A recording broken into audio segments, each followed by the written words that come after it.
ये बातें प्यार से कह सकते हैं, लेकिन जो स्त्रियां होती हैं वो मुंह पे कह देती कि आज आप बड़े अच्छे लग रहे हैं। तो भाव इसका गलत नहीं है। तो यही बाबा जी ने लिखा हुआ है, मैं खुद से नहीं बता रही हूँ, बाबा जी ने लिखा है कि भ्राता पिता पुत्र उर्गारी पुरुष मनोहर निरखत नारी। नारियां निरखती हैं।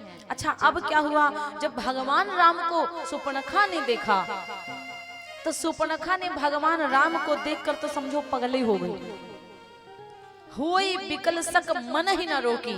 सुपर्णखा इतना विकल हो गई उनके स्वरूप को देख करके कि मन को और खुद को रोक नहीं पाई सुपर्णखा। और जिम रवि मन द्रव रवि है बिलोकी।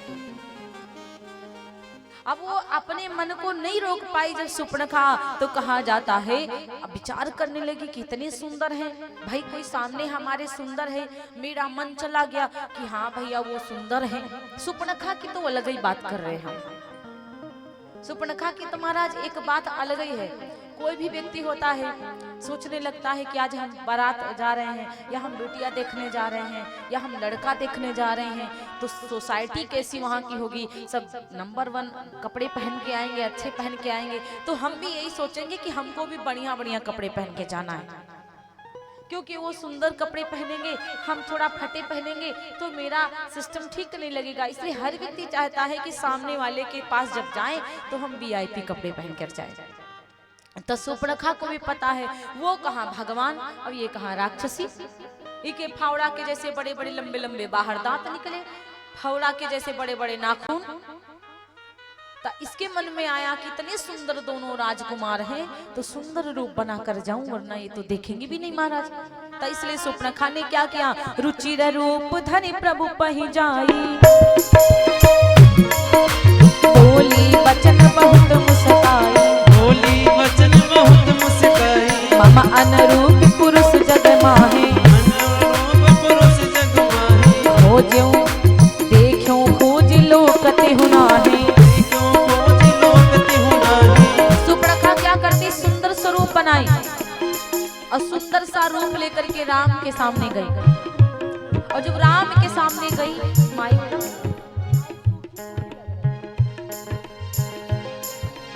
सुंदर सा रूप बनाई और भगवान राम के पास गई और राम से क्या बोली, तुम सम पुरुष नमो सम नारी, सम पुरुष नमो सम नारी, यह संजोग विधि रचा विचारी, यह संजोग विधि रचा विचारी, कि तुम सम पुरुष नमो सम नारी,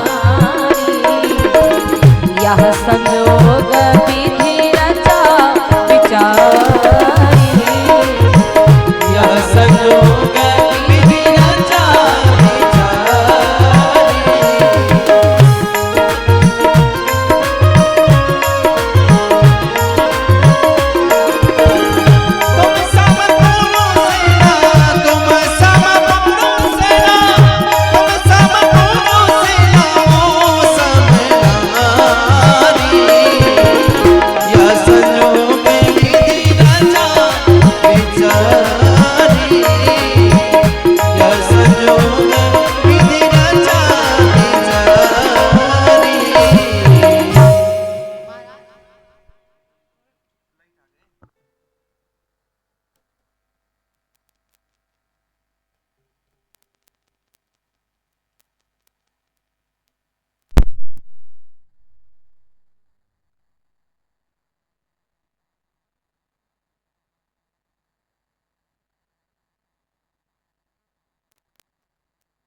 बोले व्यास भगवान की जय।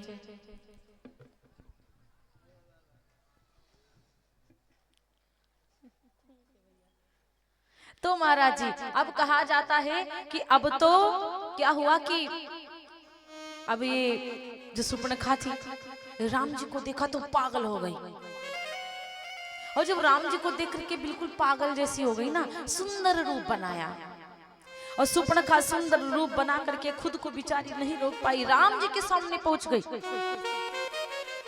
अब बहुत मुस्कुराए मुस्कुराए के बोल रही है, बहुत ज्यादा ही हंस हंस के बोल रही है महाराज कि रुचिर रूप धरि प्रभु पहि जाई, बोली बचन बहुत मुस्काई। अब बहुत जो मुस्कुरा मुस्कुरा कर बात करे जिसको हम जानते भी नहीं है, अब बहुत हंस हंस के बात करे तो जरूरी नहीं है कि दिल से हंस रहा है, कभी कभी ना ऊपरों से हंसना पड़ता है महाराज, है ना। ये होता है कभी कभी कोई कोई ना ऊपर से भी हंस देता है। तो इस प्रकार सुपर्णखा जो थी ना वो गई ऊपर से हंसती है, बहुत मुस्कुराती है, अब भीतर उसके जहर भरा पड़ा था। भगवान भला उसके मन की नहीं जान पाएंगे क्या? तन की जाने मन की जाने, जाने चित की चोरी, वह प्रभु से का छुपाए जाके हाथ में डोरी। तो उनके मन की बात भगवान समझ रहे हैं। और जब ये इतना मुस्कुराए, बहुत मुस्कुरा मुस्कुरा कर बात करी, तो भगवान की आगे गई, कहने लगी तुम सम पुरुष न मौसम नारी, बोले तुम सम पुरुष न मौसम नारी, मेरी जैसी संसार में नारी नहीं है और तुम्हारे जैसा संसार में सुंदर पुरुष नहीं है। तो भगवान राम जी सोचे तुम्हारी जैसी चुड़ैले तो बहुत ही है लंका में, लेकिन हाँ हमरे जैसा कोई नहीं है। भगवान समझ गए कि तुम्हारे जैसे चुड़ैले तो बहुत ही है संसार में, लेकिन मेरे जैसा यहाँ पर अभी कोई नहीं है। तो महाराज ये बोली, और वास्तव में ये भी सत्य बोली कि तुम सम पुरुष न मौसम नारी, ये भी सही बोली। इसका मतलब पता है, कोई बहन नहीं चाहती है कि हम अपने मायके की बर्बादी करवा दें।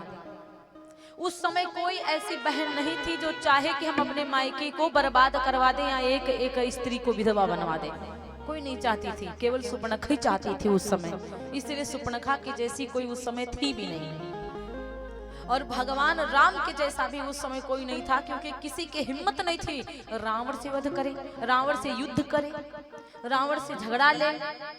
हाँ, किसी की हिम्मत थी?